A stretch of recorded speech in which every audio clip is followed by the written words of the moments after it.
निधि जी आप करोगे मंगलाचरण? करो शुद्ध उच्चारण एकदम। नमः समय साराय स्वानुभूत्या च कासते चित् स्वभावाय भावाय सर्वभावान्तरच्छिदे वन्दितु सर्वसिद्धे ध्रुवमचलमणोभवं गतिं पत्ते वोच्छामि समय पाहुड प्रणमो सुध केवली भणिदम्। ववम के स्थान पर वमम, वहम वमम। वमम जी।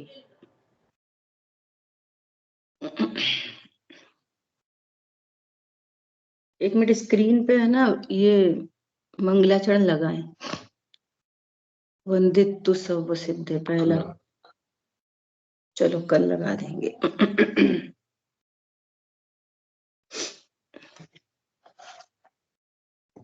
परिशिष्ट के अंतर्गत हम लोग स्वाध्याय कर रहे हैं उपाय उपेय तत्व, है ना। तो हमें ये पता चला उपाय उपेय तत्व एक ही द्रव्य में घटित होता है। इसकी अपन ने दो तरह से चर्चा की, एक द्रव्य और पर्याय से, और जो यहाँ चर्चा चल रही है कि मोक्ष मार्ग ये आंशिक शुद्ध पर्याय और मोक्ष वो पूर्ण शुद्ध पर्याय। तो जो आंशिक शुद्ध पर्याय हैं वे उपाय हैं और पूर्ण शुद्ध पर्याय उपेय है ना। इस तरह से अपनी चर्चा चल रही है। तो यहाँ आचार्य भगवान कह रहे हैं कि जो इस उपाय उपेय तत्व को समझकर एक ज्ञान मात्र भाव में ही संतुष्ट होता है वो सिद्धत्व को प्राप्त करता है, और जो इस ज्ञान मात्र भाव को नहीं जानता, इसका आश्रय नहीं करता, तो अत्यंत भ्रष्ट होते हुए संसार में ही परिभ्रमण करता है। ठीक है, इतनी बात आई। अभी देखो श्लोक नंबर है, कल अपन ने दोनों पढ़ लिए थे, 267। श्लोक का अर्थ देखते हैं। ये बहुत सुंदर चर्चा है यहाँ पर, और बहुत लोगों को बहुत कंफ्यूजन रहता है, तो गुरुदेव श्री के माध्यम से अपन इसको बहुत स्पष्टतया से समझेंगे। ठीक है, देखो श्लोकार्थ 267 का श्लोकार्थ। जो पुरुष जो ज्ञान, जो आत्मा भी कह सकते हैं अभेदनय से, है ना, जो ज्ञान स्यादवाद में प्रवीणता, देखो स्यादवाद में प्रवीणता, फिर से समझना, वस्तु अनेकांत है, वस्तु के अंदर कोई स्यादवाद नहीं है, वस्तु को समझने की जो पद्धति है वो स्यादवाद है। क्योंकि वस्तु अनंत धर्मात्मक है, इसलिए अनंत धर्मात्मक वस्तु को एक साथ नहीं कह सकते, तो अनेक अनेक अपेक्षाओं से वस्तु को समझाया जाता है स्यादवाद के द्वारा। ठीक है, क्लियर है? ऐसा तो कह रहे हैं स्यादवाद में प्रवीणता होनी चाहिए, परफेक्शन। ये जो कथन किया जा रहा है, इस कथन का कितना वेटेज है। ये कथन देखो, एक कथन ऐसा किया जा रहा है कि आत्मा बंधा है, कर्मों से बंधा है, अनादि से कर्मों से बंधा है, और एक कथन ऐसा किया जा रहा है कि आत्मा निर्बंध है। ये स्यादवाद हो गया ना। किसी अपेक्षा से कह रहे हैं आत्मा बंधा है, कर्मों से बंधा है, और एक कथन ऐसा है कि आत्मा निर्बंध है। तो किसको माने?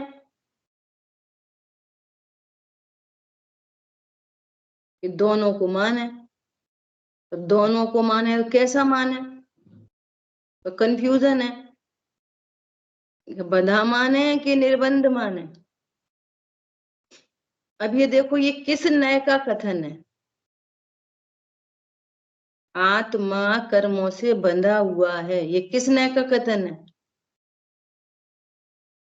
ये पर्यायार्थिक न्याय का कथन है, व्यवहार न्याय का कथन है। समझ आई बात?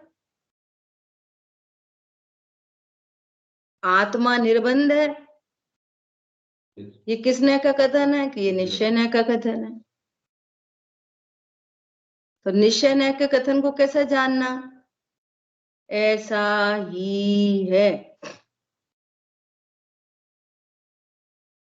व्यवहार न्याय के कथन को कैसे जानना? इसी अपेक्षा से कहा है। वेटेज पता चलेगा नहीं पता चलेगा? समझ में आ रही है? इसी अपेक्षा से कह रहे हैं, पर्यायार्थिक न्याय से कह रहे हैं। पॉइंट पकड़ में आ रहा है? और जो निश्चय न्याय का कथन है उसको एज इट इज स्वीकार करना। ओ निश्चय न्यायाश्रित मुनिवरो प्राप्ति करें निर्वाण की, वो भी स्वीकार है कि हाँ पर्याय में ऐसी अनेक अनेक कंडीशंस बन रही हैं, इसमें कर्म निमित्त। और लेकिन द्रव्य स्वभाव से मैं कैसा हूं कि कर्म तो मुझे कभी छू नहीं सकता। तो कैसा जानेंगे तो रत्नत्रय प्रकट होंगे? बंधा हुआ जानेंगे तो कि निर्बंध जानेंगे तो? समझ में आ रही बात? वो अपेक्षा भी स्वीकार है, लेकिन जानेंगे कैसा? मैं तो अबद्ध स्पष्ट हूं। कर्म पुद्गल है, पुद्गल मुझे कैसे बांध सकता है? पॉइंट पकड़ में आ रहा है? ये स्यादवाद में प्रवीणता, परफेक्शन एकदम। एक बात हो गई। तथा रागाधिक अशुद्ध परिणति के त्याग रूप सुनिश्चल संयम। देखो दो बातें। एक तो ज्ञान की तरफ से कह रहे हैं, क्या कह रहे हैं? स्यादवाद में प्रवीणता, कंफ्यूजन नहीं चाहिए। समझ में आ रही बात? आत्मा को शरीर वाला कह रहे हैं तो भी नो प्रॉब्लम, कंफ्यूजन नहीं चाहिए। किसी अपेक्षा कथन कह रहे हैं, कर रहे हैं, लेकिन वास्तविक में मैं शरीर वाला हूं, मैं तो अशरीरी गायक हूं। पॉइंट पकड़ में आ रहा है? ये स्यादवाद में प्रवीणता।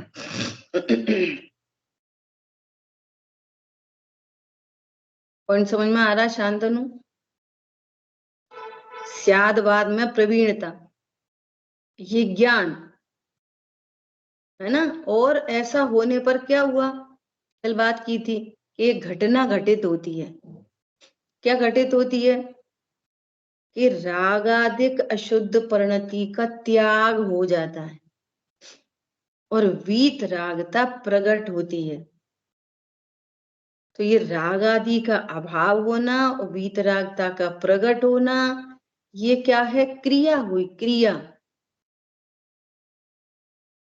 और स्यादवाद की प्रवीणता है ज्ञान, और राग आदि का अभाव हुआ, संयम प्रकट हुआ। हम तो खाने पीने को ही संयम समझ रहे। शुद्ध खाना क्या है? संयम। अनाहारी स्वरूप पता नहीं है, शुद्ध खा रहे, सो संयम हो गया। यहाँ क्या कह रहे हैं? स्यादवाद की प्रवीणता, ये सम्यक ज्ञान और जो अशुद्ध राग आदि अशुद्ध प्रणति का त्याग हुआ उसका नाम है संयम। सुनो कान खोल के। तो व्यवहारने से क्या बोलेंगे? सुनो कान खोल के। सुनेंगे कैसे? ज्ञान खोल के। जैसे डम्ब होके नहीं बैठना, बिल्कुल अलर्ट ज्ञान। संयम मतलब क्या? देखो क्या कह रहे हैं, सुनिश्चल संयम। सुनिश्चल संयम क्या चीज है? संयम किसे कहते? शुद्ध भोजन करने को। तो फिर किसको कहते हैं? यहाँ पर संयम की परिभाषा क्या दे रहे हैं? राग आदि का त्याग, वीतरागता की उत्पत्ति। वाह, राग आदि का त्याग हुआ कि नहीं हुआ तुम्हें? अरे हम ये खाएं और ये नहीं खाएं, यही राग है, यही राग है। अशुद्धता से द्वेष और शुद्ध भोजन से राग। तो ये संयम किधर हो गया? समझ में आई बात?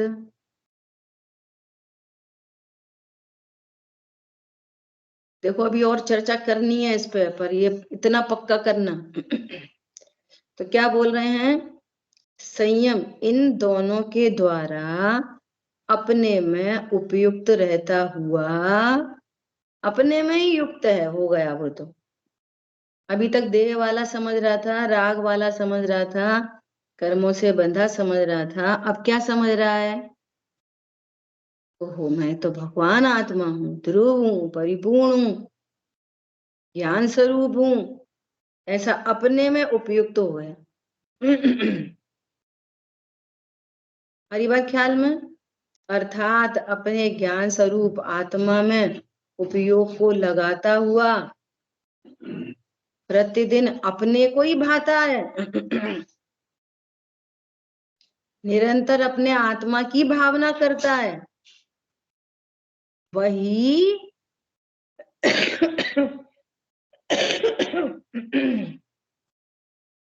वही एक पुरुष ज्ञान ने और क्रिया ने की परस्पर तीव्र मैत्री का पात्र रूप होता हुआ इस भूमिका का आश्रय करता है। ये शब्द सुने होंगे, ज्ञान और क्रिया की मैत्री। ज्ञान और क्रिया की क्या होती है? मैत्री होती है। कैसी होती है मैत्री ज्ञान और क्रिया की? कि जिस ज्ञान ने ऐसा जाना कि मैं अविनाशी हूं, तो अभी भी भय बना रहेगा। तो भय रूप अशुद्धता का त्याग और निर्भयता प्रकट हुई। क्या प्रकट हुई?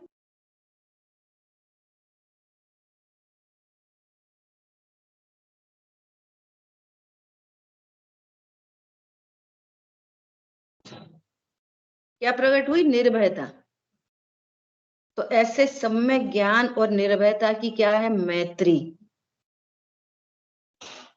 ऐसा सम्यक ज्ञान और ये सम्यक चारित्र की क्या है? मैत्री। पॉइंट पकड़ में आया? इनकी क्या है? मैत्री। इसकी सम्यक ज्ञान और सम्यक चारित्र। इनकी क्या है? सम्यक ज्ञान और सम्यक चारित्र नहीं हो सकता है? बोलो, हो सकता है? कभी नहीं हो सकता। पंडित साहब ऐसा बोलते, ये आगे भावार्थकार ने बात थोड़ी अलग से कर दी है, अपन को वही चर्चा करनी है। देखो एक बार पढ़ते हैं। जो ज्ञान न को ही ग्रहण करके, देखो भावार्थकार ने कैसी बात कर दी है। और ये वाली बात समाज में बहुत चलती है, समझना बहुत ध्यान से। जो ज्ञान न को ही ग्रहण करके क्रिया न को छोड़ता है,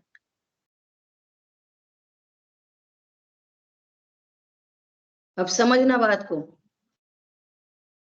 कि जिसको स्यादवाद में प्रवीणता हुई और जिसने अपने को स्यादवाद के द्वारा मैं भगवान आत्मा हूं ये स्वीकार किया, तो वो क्रिया नय को छोड़ सकता है?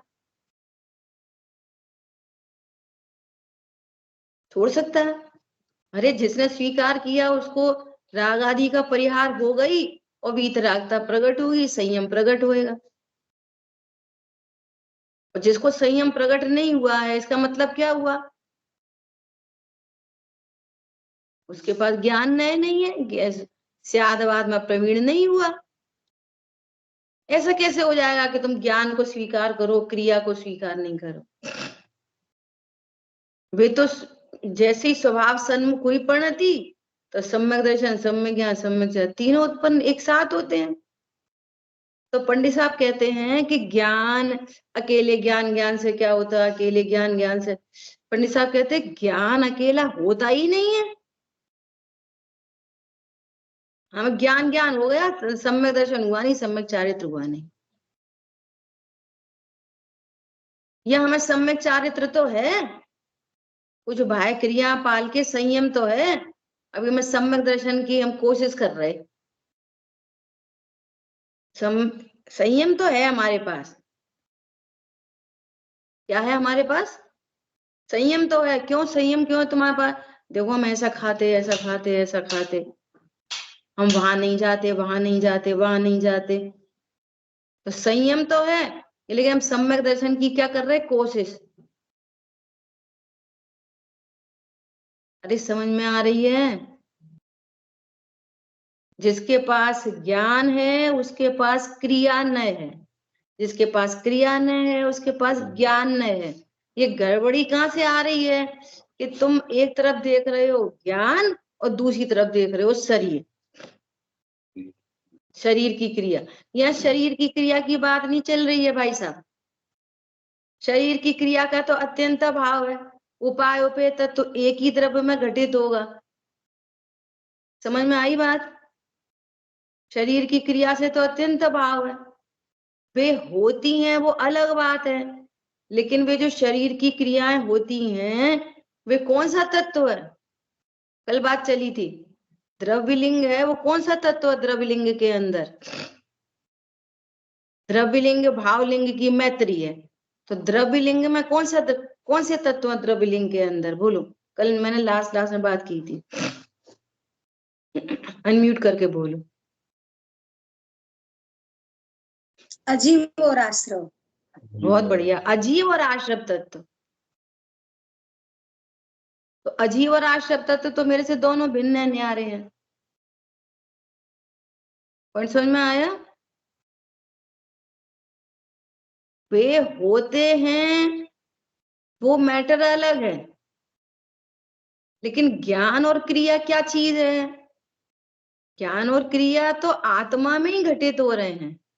ज्ञान ने स्वीकार किया, श्रद्धा में स्वीकृति हुई और चारित्र में जो राग आदि का परिहार हुआ और वीतरागता प्रकट हुई, उसका नाम है क्रिया नय, न कि शरीर की क्रिया। समझ में आया? क्यों? क्योंकि शरीर की क्रिया, ये जो चौथा गुण स्थान है ना, पांचवा गुण स्थान है ना, ये चौथा पांचवा गुण स्थान, चौथा गुण स्थान तो चारों गति के जीवों को हो रहा। ज्ञान और शरीर की मैत्री अगर बोलोगे, शरीर की क्रिया की मैत्री, तो चारों गति के जीवों में कैसी कैसी क्रियाएं दिखाई देंगी? कौन सी मैत्री बनेगी वहां पे? मनुष्य गति के जीव की मैत्री त्रियंच गति से नहीं बनेगी, त्रियंच गति के नरक गति से नहीं बनेगी, नरक गति के स्वर्ग गति के देवों से नहीं बनेगी। लेकिन वो जो अंतरंग में ज्ञान क्रिया की मैत्री है वो सब में मिलेगी एक जैसी। सबको ही वे स्यादवाद में प्रवीणता और राग आदि का परिहार सबको हुआ है और वो संयम सबको प्रकट हुआ।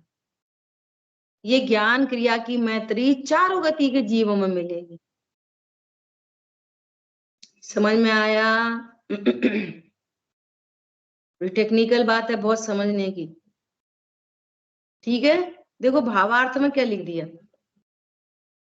जो ज्ञान को ही ग्रहण करके क्रियानय को छोड़ता है, उस प्रमादी और स्वच्छंदी पुरुष को इस भूमिका की प्राप्ति नहीं होती। तो वैसे बहुत लोग ऐसा कहते ना, अरे स्वाध्याय करो, छोड़ा छाड़ी में क्या रखा। तो उनकी स्वाध्याय ही सही नहीं है, उनके ज्ञान में स्यादवाद ही सही नहीं है। तो वे ज्ञान वाले हो गए कि नहीं हो गए, अकेले ज्ञान वाले होते ही नहीं। और कोई क्रियानय का पक्षपाती है, ऐसा छोड़ दो, ऐसा कर लो, ऐसा कर लो, ऐसा कर लो, और वो भी तो होता है, वो भी तो होता है, और सम्यक दर्शन की कोशिश कर रहे। तो ये दोनों क्या हुए, पक्षपाती। पक्षपाती हैं, इसका अर्थ है कि ये स्यादवादी नहीं है, ये इसको सही वस्तु स्वरूप का ज्ञान नहीं है। तो वो ज्ञानने वाला हुआ कि नहीं हुआ, कि नहीं हुआ। जो ज्ञानने वाला है वो क्रियाने वाला भी है, जो क्रियाने वाला है वो ज्ञानने वाला भी है।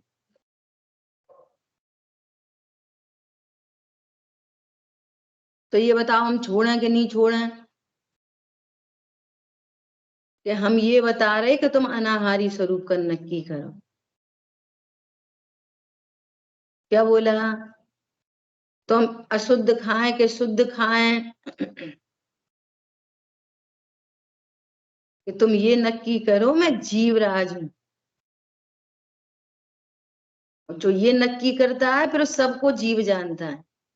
तो क्रिया ने उसको ऐसे घटित होता है, ओहो जब मैं अनाहारी हूं तो अनंत जीवों का घात किसके लिए।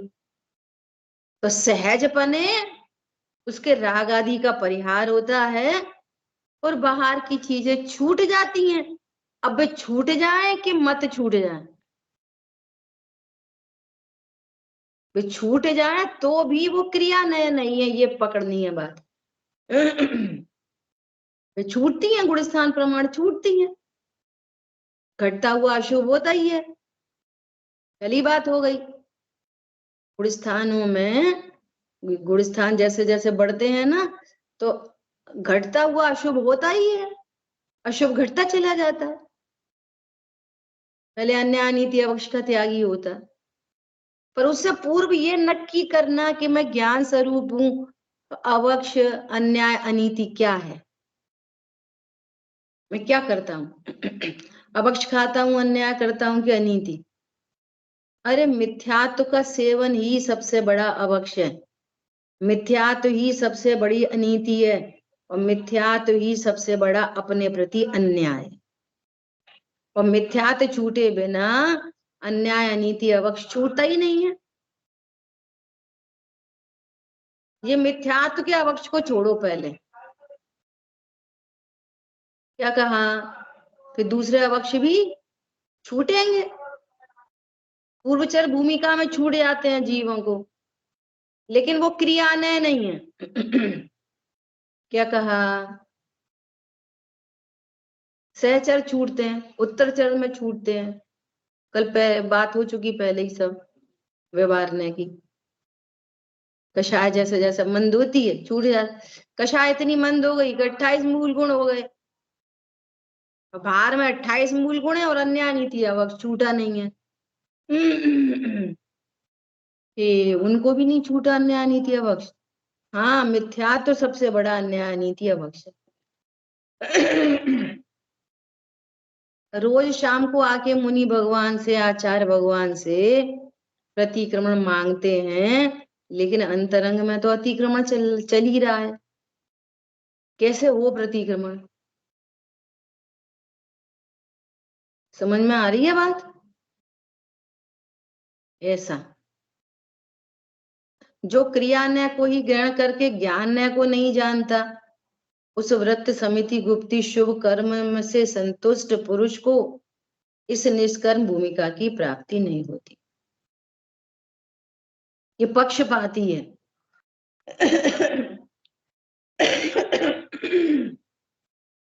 स्यादवादी नहीं है, पक्षपाती है। स्यादवादी पक्षपाती नहीं होता, पक्ष है इसको। बहुत लोग ऐसे कहते सुनते, अरे छोड़ा छोड़ी में क्या रखा, तो हम ये पूछना है खाने पीने में क्या रखा। छोड़े छाड़ी में कुछ नहीं रखा, तो खाने पीने में क्या रखा। समझ में आ रही बात। ये पक्षपात दिखाई दे जाता है, इनको सही ज्ञान नहीं है, ये अनेकांतमयी वस्तु को नहीं जानते, तो ना इनके पास ज्ञान है और ना इनके पास क्रिया है। समझ में आ रही है बात। तो कोई ऐसा करेगा नहीं, एक बात है, अपन को बाहर में छोड़ा छाड़ी तो करनी चाहिए, और अंतरंग में अपन तो अपने को ज्ञान स्वरूप समझो, भोगते हुए भी नहीं भोगते, करते हुए भी नहीं करते, सही कर्तव्य करो और कर्ता मत मानो। क्या बोला, देखो अपने सही कर्तव्य करते रहो और कर्ता मत मानो, सही है कि नहीं। कर्तव्य करते रहो, कर्ता मत मानो, ओपोजिट नहीं हो गई एकदम। अरे योग्य कर्तव्य होते हैं, अंतरंग में अकर्तृत्व की स्वीकृति, ये स्यादवाद की प्रवीणता है, पागलपन नहीं है स्यादवाद। अब जो घर गृहस्थी में रह रहे, घर गृहस्थी में रह रहे, अब इतना तो ये घर गृहस्थी में रह रहे हैं, अब व्यवहार ने तो इतना तो उतना तो, ये तुमको सम्यक्त नहीं होने देती ये पकड़। कहाँ पे रह रहे, यहाँ पे कह रहे देह में नहीं रह रहे, तुम कह रहे घर में रह रहे। अपन सब अभी घर में रह रहे कि वन जंगल में रह रहे, कहाँ रह रहे, कहाँ पे रहते, मुझे रह रहे थे जंगल में। अपन तो अभी गृहस्थ ही हैं, श्रावक हैं, श्रावक तो अभी गृहस्थ में ही रहते हैं। श्रावक कहाँ रहते हैं, कौन है श्रावक, वो व्यवहार ने इतना सिर चढ़ा है कि वो उतरता ही नहीं। मालूम है कैसा नहीं उतरता। एक बार एक मंदिर में आरती हो रही थी, आरती, तो एक धोबी अपने गधे को लेके उधर से निकल रहा, तो और जैसे वो मंदिर के दरवाजे के पास आए, तो वो गधा आगे ही नहीं बढ़े, फिर वो उचक के फिर बैक हो जाए, फिर वो जैसे जैसे हंटर मार मूर के फिर आगे बढ़ाए, तो फिर वापस ले जाए, फिर वो वापस चला जाए, वो क्रॉस ही नहीं कर पा रहा मंदिर को। तो फिर वो अंदर जाके बोला कि भैया क्या कर रहे हो तुम लोग, हमारा गधा आगे ही नहीं बढ़ रहा। तो उन्होंने बोला हम क्या कर रहे हैं, आरती उतार रहे हैं। तो बोले चढ़ाई काय को, इतनी देर होगी तुम्हारी उतरी ही नहीं आरती, हमारा गधा ही नहीं बढ़ रहा आगे। समझ में आ रही है। इतने व्यवहार ने के कथन चढ़ाए काय को है सिर पे, जो परमार्थ के पक्ष में भी नहीं आ पा रहा अभी तो। अभी तो अपन ऐसे, अभी अभी अपन कैसे हैं, अभी अपन कौन है अभी। तो त्याग करेंगे तब त्यागी होंगे, ज्ञान करेंगे तब वैसे होंगे, फिर ऐसे करेंगे तब, और सही योग्य कर्तव्य तो करनी ही चाहिए। ये यहीं से आती हैं बातें, ये क्रिया न से। ठीक है स्वाध्याय करते हैं पर पूजा पाठ तो करनी चाहिए, फिर छोड़ा छाड़ी तो करनी चाहिए, दया दान यात्रा तो करनी चाहिए अपने को। देखो व्यवहार तो योग्य होता ही है होता है, करना चाहिए, मैं कितना जमीन आसमान का अंतर है। यह है क्रिया नय का पक्षपाती। पॉइंट पकड़ में आया। और वो दूसरा है ज्ञान नय का पक्षपाती, इसने स्वीकार नहीं किया मैं भगवान आत्मा हूं। भगवान आत्मा स्वीकार करे तो राग आदि का परिहार हो।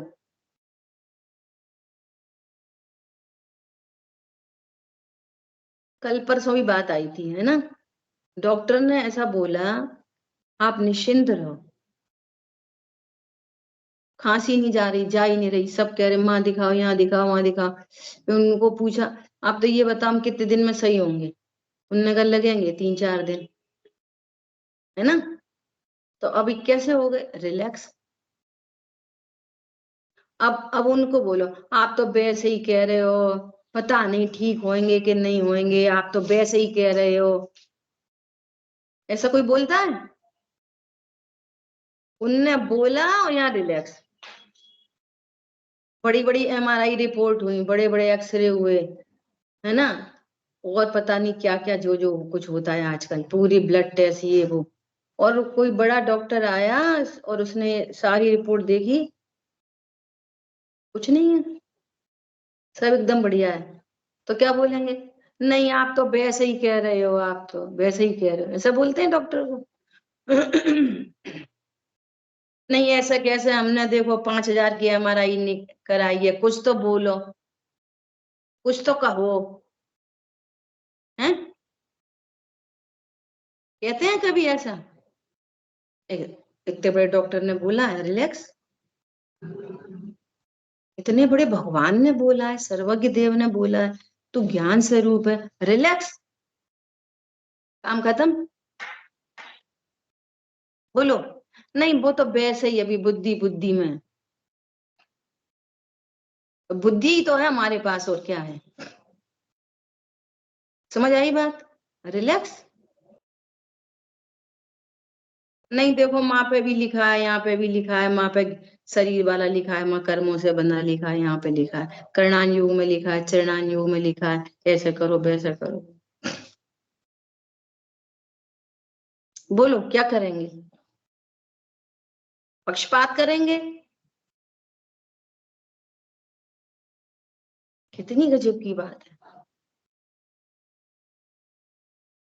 जो पुरुष अनेकांतमय आत्मा को जानता है, अनेकांतमयी आत्मा को जानता है, अपने आप को जानता है, निर्णय करता है, नक्की करता है।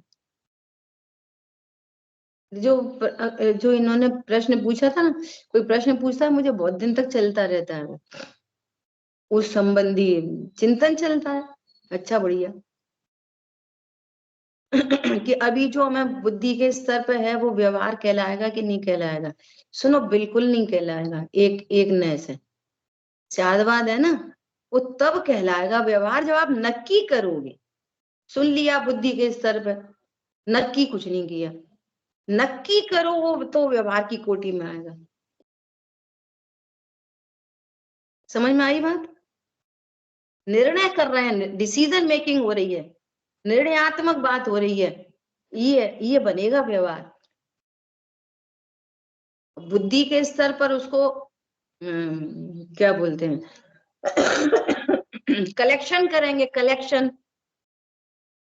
कलेक्शन, नॉलेज का कलेक्शन, और अपने को शरीर ही जानते रहेंगे तो नहीं बनेगा व्यवहार। नक्की करेंगे, बात तो एकदम सही जच रही है, मैं आत्मा ही हूं।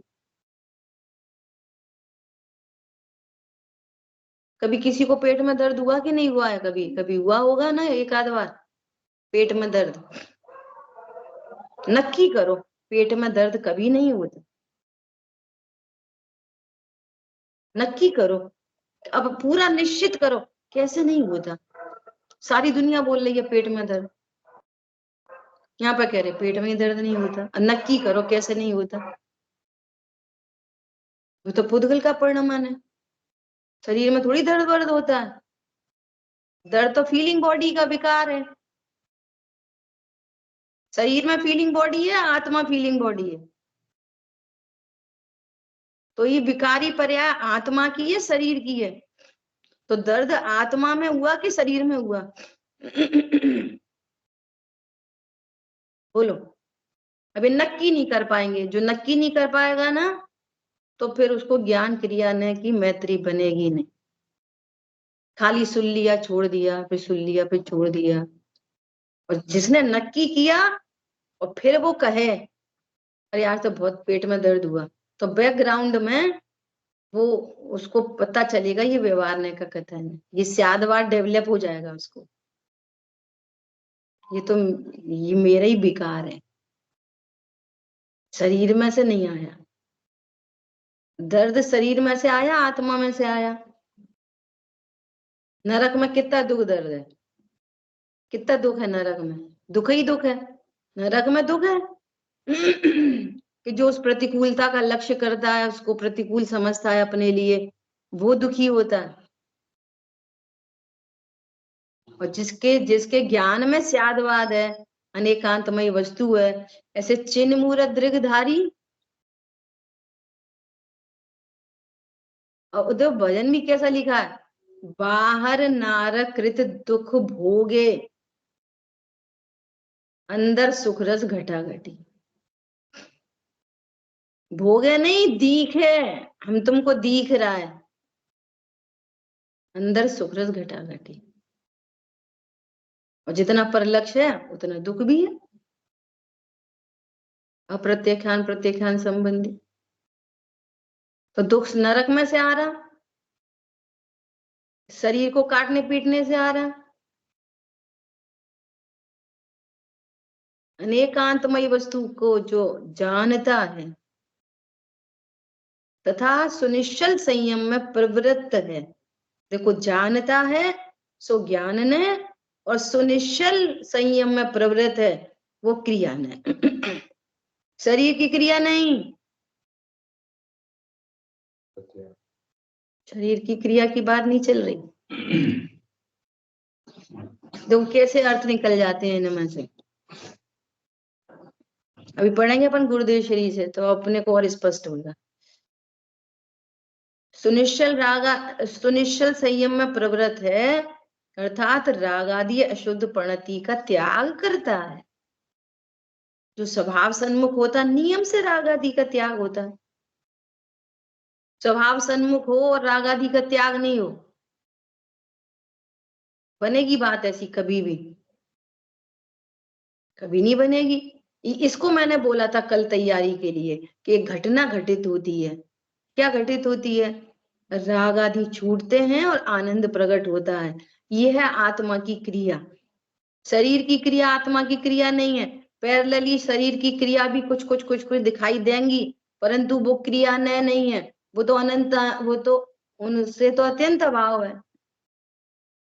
चर्चा वहां से कर सकते हैं, कोई दिक्कत नहीं है, पर वो स्यादवाद को समझता हो।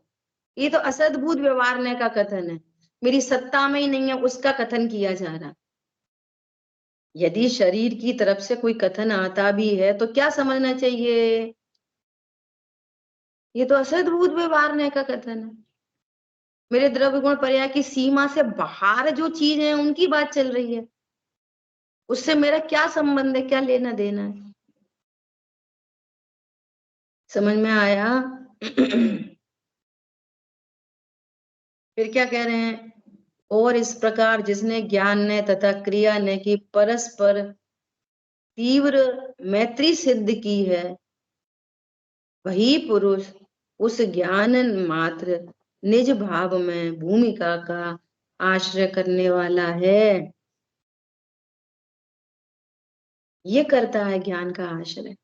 इसको ज्ञान और क्रिया की मैत्री होती है। वो कौन सी क्रिया है? कौन सी क्रिया है? चारित्र गुण की शुद्ध परिणति वो क्रिया, और ज्ञान की शुद्ध परिणति वो ज्ञान। या अशुद्ध राग आदि की बात नहीं और शरीर की बात नहीं। भले वे पैरेलली होते हैं, परंतु वो मेरा कार्य नहीं। समझ में आया? अभी देखो अनुशीलन से पेज नंबर है 484।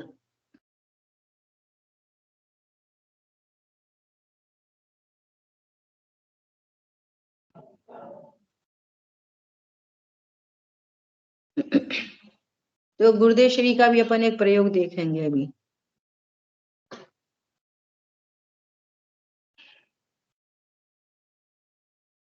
देखो इन कलशों का भाव स्वामी जी इस प्रकार स्पष्ट करते हैं। पढ़ो, कौन पढ़ेगा? शांतनु पढ़ो।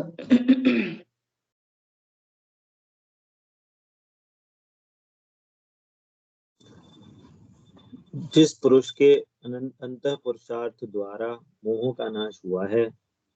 जो पुरुष ज्ञान मात्र का निज भाव में अकंप निश्चल ज्ञायक भाव का आश्रय करता है, वह साधक दशा को प्राप्त कर उसकी उत्कृष्ट दशा रूप सिद्ध पद को प्राप्त करता है।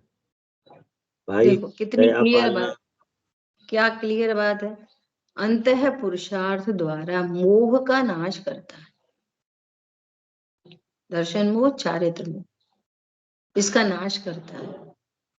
पूजा करता है कि पाठ करता है कि दया करता है कि दान करता है कि अणुव्रत पालता है कि महाव्रत पालता है, बस उस ज्ञान ने तो ज्ञायक हूं ये स्वीकार किया और बार बार फिर ज्ञायक स्वीकार किया, फिर ज्ञायक स्वीकार किया, स्वीकार मतलब किया उसी का आश्रय किया बार बार, बस उसी एक काम से पंचम गुण स्थान, उसी एक काम से छठवा सातवां, उसी एक काम से छपक श्रेणी आरोहण, उसी एक काम से अरंत दशा, उसी एक काम से सिद्ध दशा, एक ही काम चल रहा है, बाहर में होने योग्य हो रहा है।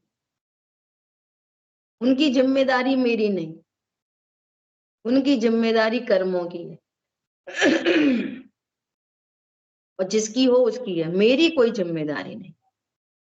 क्या कहा, न मैं बंध का करता न मैं मोक्ष का करता, मैं तो हूं परम अकर्ता, बस।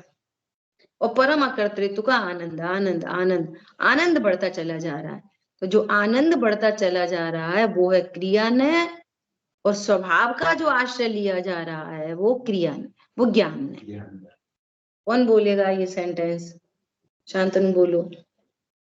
आनंद प्रकट हुआ है, राग आदि का त्याग हुआ है, वो है क्रिया ने, और जो ज्ञान में वस्तु का आत्मा में आत्मा हूं ऐसा निर्णय हुआ है वो ज्ञान। फिर आगे बढ़ेंगे तो आगे स्वभाव बढ़ेंगे, का आश्रय ज्ञान ने और आनंद की वृद्धि क्रिया ने, क्रिया घटित होती जा रही है, आनंद की वृद्धि होती चली जा रही है, बार बार स्वभाव का आश्रय हो रहा है और वीतरागता की आनंद की वृद्धि होती चली जा रही है। तो आनंद की वृद्धि क्रिया ने और स्वभाव का आश्रय ज्ञान ने। बोलो कौन रिपीट करेगा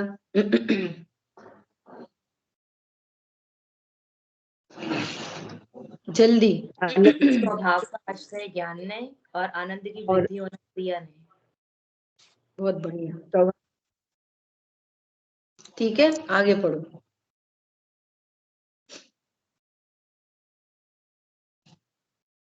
शांतनु पढ़ो आगे। भाई दया पालना, व्रत करना, भक्ति करना, आहार दान देना आदि की कोरी शुभ क्रियाएं मोक्ष मार्ग नहीं है, साधकपना नहीं है।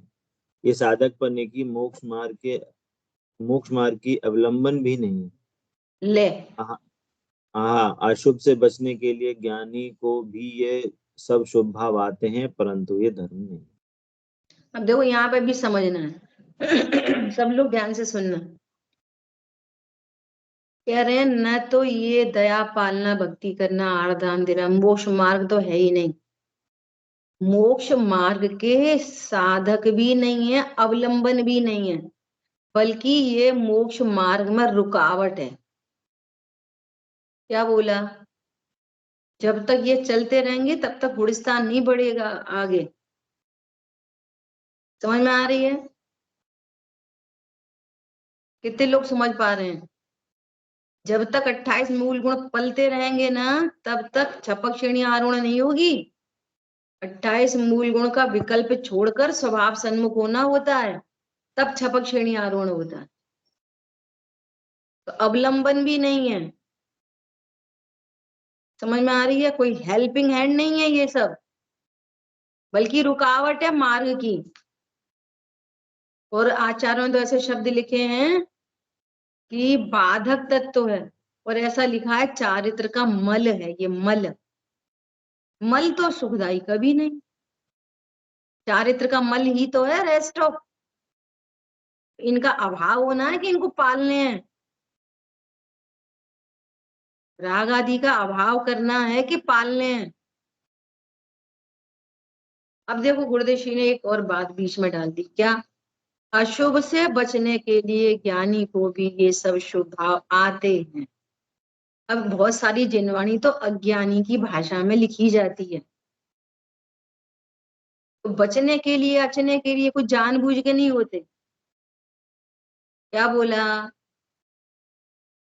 अशुभ से बचने के लिए शुभ भाव ज्ञानी को आते हैं। तो इसका भाव समझना, भैया अशुभ से बच जाओ, शुभ भाव कर लो, ऐसा कर्तृत्व तो नहीं है, पर अज्ञानी को समझाने के लिए भाषा लिखी जाएगी। ठीक है। देखो अब एक पैराग्राफ छोड़ के नीचे पढ़ो। यहाँ स्यादवाद की प्रवीणता और सुनिश्चित संयम। यहाँ स्यादवाद की प्रवीणता और सुनिश्चित संयम इस प्रकार दो बातें ली हैं। यहाँ स्यादवाद की प्रवीणता से तात्पर्य है कि द्रव्य रूप में त्रिकाली एक ज्ञायक रूप में निमित्त राग अथवा पर्याय तेज नहीं बोलो है। बेटा। द्रव्य रूप में त्रिकाली एक ज्ञायक रूप में निमित्त राग अथवा पर्याय नहीं है, तथा निमित्त या राग में भगवान ज्ञायक स्वभाव नहीं है। इस प्रकार से स्व के आश्रय से जो ज्ञान श्रद्धान परिणमन होता है वह स्यादवाद की प्रवीणता है। ये शुद्ध में इतनी गजब की बात है। क्या बोल रहे हैं? द्रव्य में त्रिकाली ध्रुव में निमित्त राग नहीं, और निमित्त राग में भगवान आत्मा नहीं, संयोग शरीर कर्म कषाय में मैं नहीं, और मेरे में संयोग शरीर कर्म कषाय नहीं। इस प्रकार जो स्वीकार करता है, ज्ञान करता है, श्रद्धान करता है, इसका नाम है स्यादवाद की प्रवीणता। क्या बोला? इस प्रकार से स्व के श्रद्धान से जो ज्ञान श्रद्धान रूप परिणमित होता है, ये स्यादवाद की प्रवीणता है। ये हुआ ज्ञान ने स्यादवाद की प्रवीणता, है ना। अब आगे, शुद्ध में रागादि नहीं होते और रागादि में शुद्ध नहीं है, ऐसा ज्ञान का परिणामन स्यादवाद की विशेषता है, तथा जिसमें अशुद्ध परिणति का त्याग वर्तता है, ऐसी स्वरूप की रमणता स्थिरता निश्चलता संयम है। ये संयम है। ठीक है। इस तरह से यहाँ पे और भी बहुत सारी बात की। देखो और नेक्स्ट पेज पे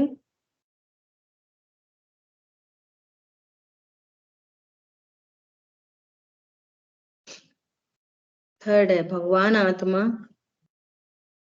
भगवान ऊपर के आत्मा ऊपर का भी ले लो, जो केवल शास्त्रों का ही अध्ययन करे, नॉलेज को कलेक्शन करे, अंतर्दृष्टि करके अशुद्धता को न टाले, वे प्रमादी और स्वच्छंदी हैं। वे तो ऑलरेडी, ये है प्रमादी और स्वच्छंदी का अर्थ। अब देखो अंतर्दृष्टि से अशुद्धता को न टाले का क्या अर्थ है? जैसे मान लिया संयोगों में कुछ उठापटक हुई, कुछ कम ज्यादा हो गई, गाड़ी आ गई या कुछ हानि हो गई, तो तुमने नक्की किया है ना कि संयोग मेरे नहीं, मेरे अनुसार नहीं, मुझे लाभ नहीं, हानि नहीं, ये नक्की करा है ना। इसका नाम है कि अशुद्धता को टाले। समझ में आ रही है? अभी भी गाड़ी में कुछ हो गया, मान लिया मुझे ही हो गया, मैं ही मर गया, तो अशुद्धता नहीं टली ना। इष्ट अनिष्ट की कल्पनाएं चल रही हैं, इसका अर्थ है आपने अशुद्धता नहीं टाली।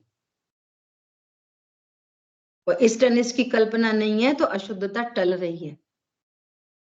जरा जरा से मैं इष्टपना, जरा जरा से मैं अनिष्टपना, देह में कुछ रोग आदि हो गए, मुझे ही हो गया, ये ज्ञान की तरफ से देखना। चारित्र की पर्याय में दुख, टेंशन ये हो सकता है, लेकिन यहाँ ज्ञान से देखना, भले ही शरीर में रोग आदि है पर मुझे रोग नहीं होता, अशरीरी स्वरूपो हूं। ये है अशुद्धता का टालना। पकड़ में आ रही है बात?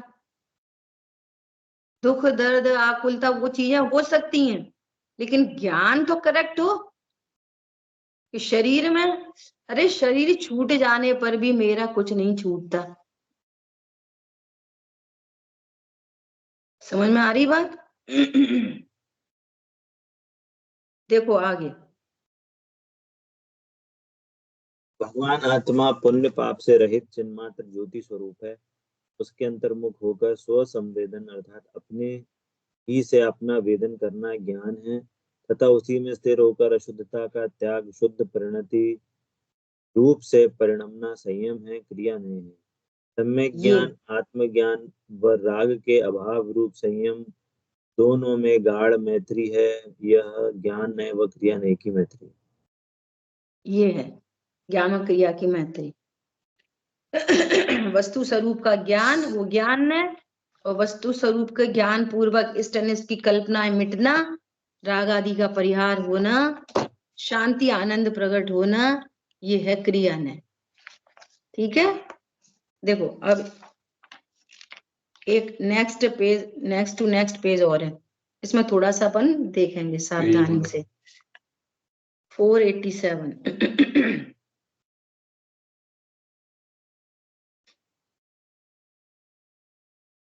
देखो, हाँ देखो मैं पढ़ती हूँ। बहुत से लोग ज्ञान क्रिया ने परस्पर तीव्र मैत्री का अर्थ यह करते हैं, अभी इसको हटा दो। ये करते हैं कि आत्मा के ज्ञान और महाव्रत आदि रूप बाह्य क्रिया में तीव्र मित्रता है, ऐसा अर्थ करते हैं। आई बात ख्याल में? बहुत से लोग अर्थ कहां से करेंगे ज्ञान और क्रिया की मैत्री को, कि आत्मज्ञान सो ज्ञान ने और शरीर की जो क्रिया है वो क्रिया, इनकी आपस में परस्पर मैत्री होती है। तो ऐसा उपदेश, ऐसा निरूपण मोह का नाश नहीं होने देता। समझ में आ रही है? क्यों नहीं होने देता? शरीर की क्रिया हम कर सकते हैं और हमें सही सही करनी चाहिए। शरीर की क्रिया सही करनी चाहिए कि नहीं करनी चाहिए? अरे प्रभु, वो योग्यता प्रकृति में ये प्राकृतिक चीज है, नेचुरल। प्रकृति में जब वो केला कच्चा होता है ना, अंदर हार्डनेस, तो नेचुरल छिलका ग्रीन होता है, एकदम नेचुरल। और अंदर सॉफ्टनेस स्वीटनेस आती है ना, सॉफ्टनेस और स्वीटनेस आती है, तो बाहर छिलका नेचुरल येलो होता है। उसको पीला पेंट करना नहीं पड़ता, करना नहीं पड़ता। स्टिल छिलका कोई नहीं खाता। पशु खाते हैं छिलका, पशु। समझ में आई बात? बहुत महत्वपूर्ण दृष्टांत है। अंदर सॉफ्टनेस आई तो स्वीटनेस आई ही जरूर। और बाहर छिलका कैसा दिखाई देगा? पीला। परंतु पीला छिलका तो केला नहीं है।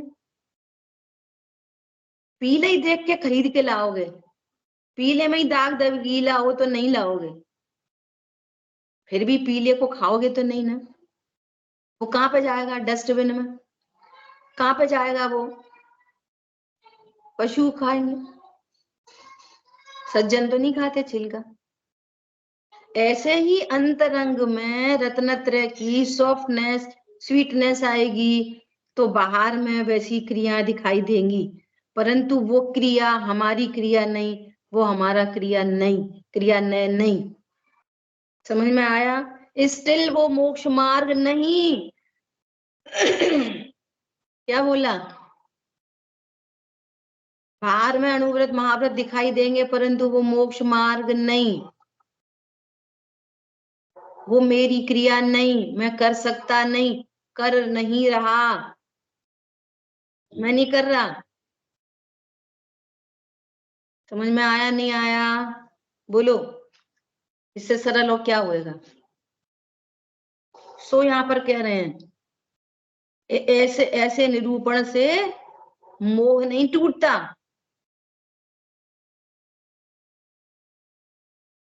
पक्ष बना रहता है शरीर का, तो जिसको पक्ष है शरीर का वो उसको ज्ञान नहीं है, जीरो है, स्यादवाद की प्रवीणता नहीं है, असद्भुत व्यवहार ने के कथन है वे सारे। वो आश्रय तत्व की चर्चा है, और धर्म तो संवर निर्जरा है, तो स्वभाव के आश्रय से होती है। मैं जीव तत्व में ही घोटाला चलता है। फिर इसने तत्वों को न्यारा न्यारा नहीं जाना, तत्वों की भूल है, नक्की नहीं किए तत्व। समझ में आया? देखो क्या कह रहे हैं। और उनके द्वारा ही साध्य भाव की सिद्धि होती है, किंतु उनका यह अभिप्राय ठीक नहीं है, रॉन्ग वे है। यहाँ तो यह कहा जा रहा है कि स्यादवाद की प्रवीणता से, अर्थात स्यादवाद शैली से प्रतिपादित अनेकांतात्मक आत्मा का स्वरूप समझना, स्यादवाद शैली के द्वारा अनेकांतात्मक आत्मा का स्वरूप समझना, देखो समझना, अनुभव करना ज्ञान ने, और सुनिश्चित संयम अर्थात आत्मा में ही लीन हो जाना, आनंद हो जाना, निर्भय हो जाना, निश्चिंत हो जाना, जो शब्द देने वो है क्रिया ने। आत्मा का ही ध्यान करना ये क्रिया ने है। अरे भाई, आत्म ध्यान की क्रिया ही सुनिश्चल संयम है। अब राग आदि का परिहार होता है, बाहर की चीजें छूटती हैं, वो खाना पीना भी सुधरा जैसा दिखता है, लेकिन वो क्रिया नहीं है, छिलका है, छिलका, केले का छिलका डस्टबिन में जाता है।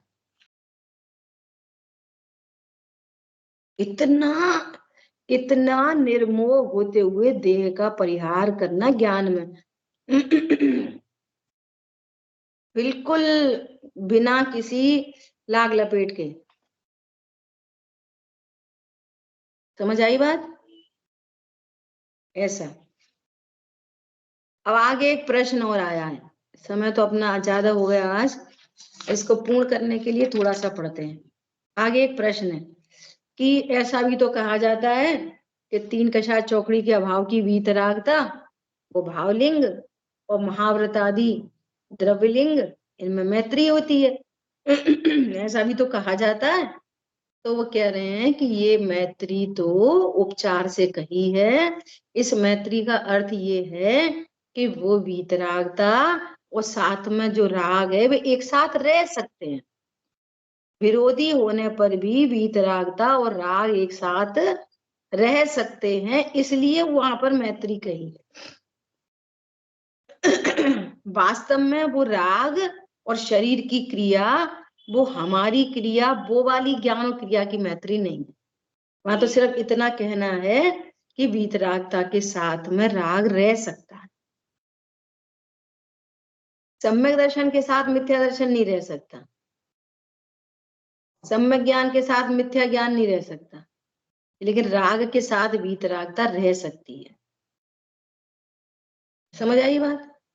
इसलिए वहां मैत्री कह दी है, बाकी वो मैत्री का अर्थ यहाँ लागू नहीं करना। ठीक है, शेष चर्चा आगे करें। जिन वाणी के ज्ञान से सूझे लोकालोक, सो वाणी मस्तक नमो सदा देतुम लोक। बोलिए तो आषाढ़मयी जिनवाणी माता की जय। जय जिनेन्द्र सभी को। जय जिनेन्द्र, जय जिनेन्द्र।